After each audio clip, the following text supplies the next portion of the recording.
unapologetic Al Franken finally announcing his plans to resign from the Senate after mounting sexual misconduct allegations. But he also took some jabs at the president.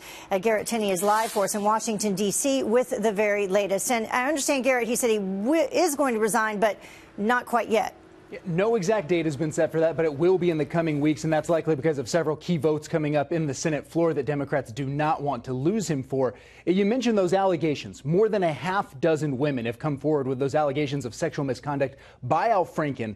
But yesterday on the Senate floor, Franken said he has been an advocate and champion of women during his time in Congress and suggested he is only stepping down now because he wouldn't be able to effectively represent Minnesota while going through a Senate ethics investigation. I know in my heart that nothing I have done as a senator, nothing, has brought this honor on this institution. Nevertheless, today I am announcing that in the coming weeks, I will be resigning as a member of the United States Senate. In his 11-minute speech, Franken said he has been an advocate and champion of women during his time in Congress, and also said all women deserve to be heard and have their accusations of sexual harassment taken seriously. At the same time, he said some of the charges against him are untrue and that others he remembers very differently than his accusers. The once rising star of the Democratic Party then used his resignation speech to take a few parting shots at the Republican Party.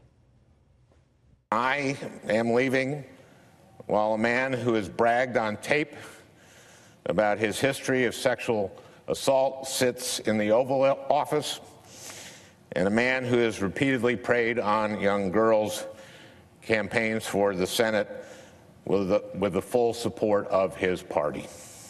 Late yesterday, Republican Congressman Trent Franks announced his resignation as well, following complaints from two of his staff members with whom he discussed becoming a surrogate for him and his wife.